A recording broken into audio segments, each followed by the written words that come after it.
मन में मोहिनी भगवान के प्रति वासनात्मक भाव आया, पत्नी बन जाए, मिल जाए। लेकिन सिर्फ सूर्य देव ऐसे हैं जिनके मन में मोहिनी देवी के मतलब नारायण के मोहिनी रूप को देख के ये भाव आया है कि इतनी सुंदर मेरी बेटी हो, इतनी सुंदर मेरी बेटी। और मोहिनी देवी ने जब इस भाव को सूर्य भगवान के सुना तो भगवान ने कहा ऐसा सही में चाहते हो? सूर्य नारायण ने कहा बिल्कुल, बेटी के रूप में ऐसी कन्या, ऐसी सुंदर कन्या चाहता हूं। तो भगवान ने कहा वरदान देता हूं, समय आने पर मोहिनी के रूप को भी जो मोहित करे, जिसको देख के मोहिनी भी मोहित हो जाए, ऐसा रूप बन करके पधारूंगा। और वही सूर्य नारायण वृषभानु बन करके आए हैं, जिनके यहाँ स्वयं भगवान राधा रानी बन करके प्रकट हुए। राधा रानी कौन? राधा रानी स्वयं कृष्ण है।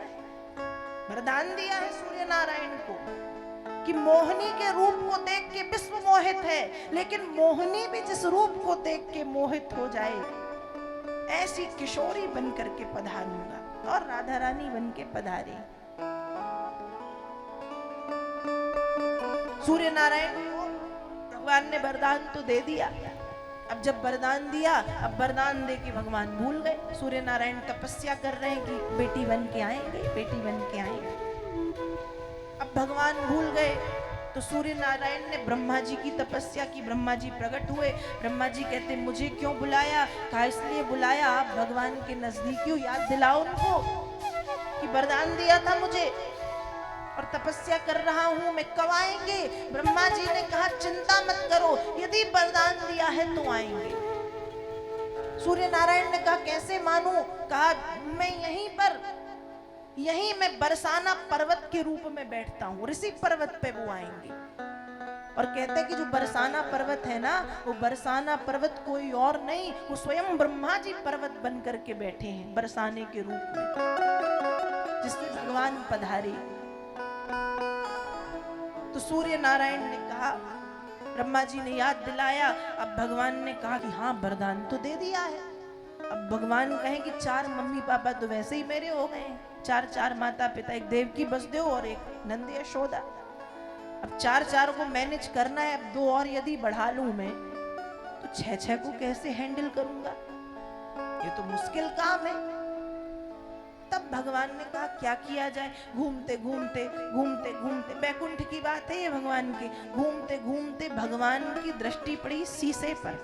किस पर पड़ी? शीशे पर।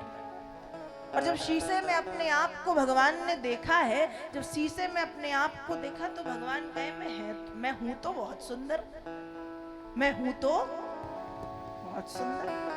अपने आप को देख के भगवान को इसलिए कहते ना, जब देखो भगवान का हम श्रृंगार करते हैं तो श्रृंगार के बाद भगवान को शीशा भी दिखाते हैं। उनको अपने आप को देखना अच्छा लगता है और अपने आप को देख के फिर वो थोड़ा सा इतराते भी कि हूं तो मैं बहुत सुंदर, हूं तो मैं बहुत सुंदर। तो शीशे में जब ठाकुर जी ने अपने आप को देखा तो फिर लक्ष्मी जी की श्रृंगार पेटी ले आए और लक्ष्मी जी की श्रृंगार पेटी ला करके शीशे में जो अपना रूप दिख रहा था, अपने हाथों से भगवान ने उस शीशे वाले रूप को सजाना शुरू किया। घुंघरारे बालों को खोल दिया, आंखों में पतला पतला एकदम गाढ़ा काजल लगाया, छोटी सी बिंदी चंद्रमा के जैसी माथे पे लगाई है, अधरों पर लालिमा लगा ली है, कानों में मणि वाले कुंडल, नाक में नथ पहनी है, बेंदी लगाई है, हार पहना है, चूड़ियां पहनी है, एक सुंदर सी चुनरिया लाके उसी शीशे पर ढक दी और इस रूप को खुद देख रहे हैं। और फिर कहते हैं थोड़ी सी कमी है।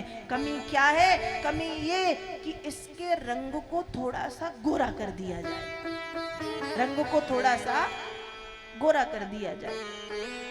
और शीशे वाले रंगों को कर दिया गोरा, और जैसे ही गोरा किया है मानो सैकड़ों चंद्र और सूर्यों के तेज से एक सुंदर 16 वर्षीय कन्या वहां पर प्रकट हुई।